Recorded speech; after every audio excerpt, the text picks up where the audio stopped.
Imagina una ciudad tan poderosa que parecía invencible, con murallas que desafiaban al cielo y a cualquier ejército. Jericó, la primera fortaleza que debía enfrentar el pueblo de Israel, estaba a punto de conocer un poder que iba más allá de la fuerza humana. Esta es la historia de cómo la fe y la obediencia derribaron lo imposible. Jericó se alzaba como una fortaleza antigua, con murallas tan altas y gruesas que daban la sensación de haber sido colocadas allí para desafiar al mismo cielo. No era solo una ciudad, era una barrera, un símbolo, una advertencia. Para el pueblo de Israel, Jericó era el primer gran obstáculo tras cruzar el Jordán. Para sus habitantes, era un refugio de piedra donde creían estar a salvo de cualquier enemigo. Pero nada de lo que estaba a punto de ocurrir seguiría las reglas normales de la guerra. Tras la muerte de Moisés, Josué asumió el liderazgo de Israel. No era un desconocido para el pueblo, pero sí cargaba con una responsabilidad inmensa: guiar a una nación entera hacia la tierra prometida. No había margen para el error. El cruce del Jordán ya había sido milagroso, pero ahora tocaba avanzar, conquistar y establecerse.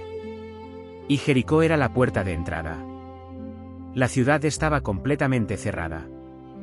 Nadie entraba. Nadie salía. Los habitantes habían oído los relatos: el mar abierto, el ejército egipcio derrotado, los reyes vencidos al otro lado del Jordán. El miedo ya había hecho su trabajo dentro de la muralla. Aunque las piedras seguían firmes, el corazón de la ciudad comenzaba a debilitarse. Josué observó Jericó desde la distancia. No reunió al ejército para planear un asalto. No preparó máquinas de guerra. No buscó un punto débil en los muros. Porque esta batalla no se ganaría con estrategias humanas. La victoria no dependería de la fuerza, ni del número, ni de la experiencia militar. Durante 6 días, el pueblo debía rodear la ciudad una sola vez cada día. Al frente irían los sacerdotes tocando trompetas hechas de cuernos de carnero. Detrás, el arca del pacto, símbolo visible de la presencia de Dios entre ellos. El ejército marcharía en orden, pero sin atacar. Sin gritar. Sin provocar. Solo caminar. Era un plan que desafiaba toda lógica militar. Rodear una ciudad sin atacarla era exponerse, parecer débil, desperdiciar tiempo. Pero Josué no dudó. La obediencia era más importante que la comprensión. El primer día comenzó con pasos lentos y firmes. El sonido de las trompetas rompía el silencio del desierto mientras la procesión avanzaba alrededor de Jericó. Desde lo alto de las murallas, los habitantes observaban con desconcierto. Esperaban flechas, gritos, violencia. Pero no ocurrió nada. La ciudad seguía en pie. El pueblo regresó al campamento. El segundo día fue igual. Y el tercero. Y el cuarto. Y el quinto. Cada jornada parecía confirmar lo evidente: las murallas no se movían. No había grietas. No había señales de colapso.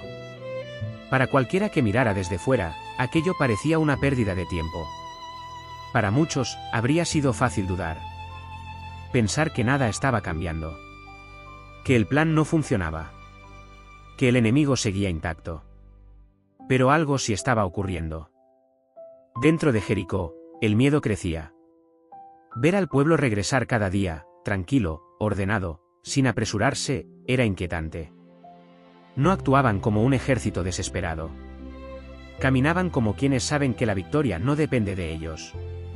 El silencio se volvía más pesado que el ruido de la guerra. El sexto día terminó sin cambios visibles. Las murallas seguían erguidas, desafiantes, dominando el horizonte. Parecía que la ciudad había resistido. Pero el verdadero momento aún no había llegado.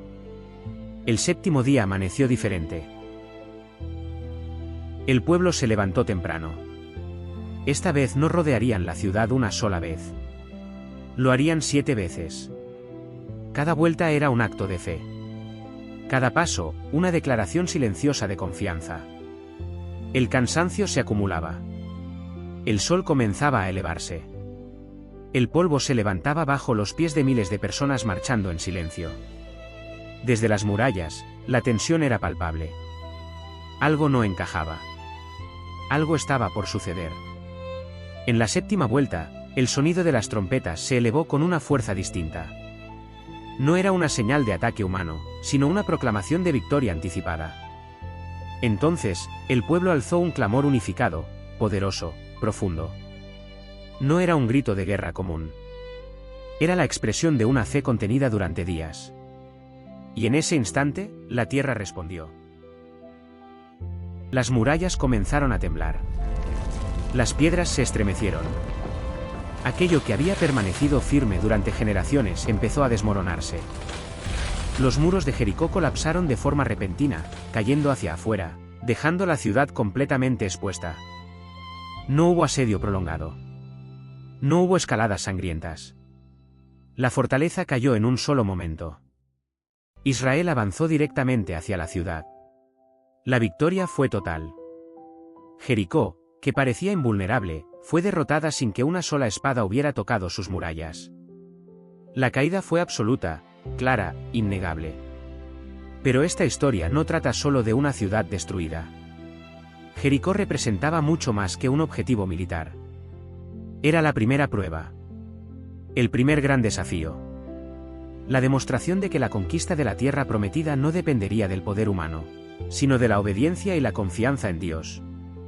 La caída de Jericó enseñó que lo imposible puede derrumbarse cuando se sigue el camino correcto, incluso cuando ese camino parece ilógico.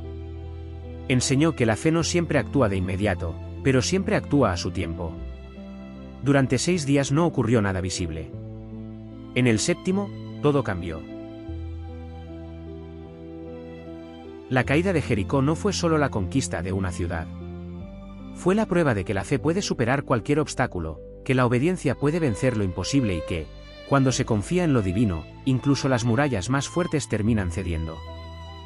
Jericó cayó, y con ella nació una lección eterna: la verdadera fuerza está en la fe que no se ve, pero que mueve montañas.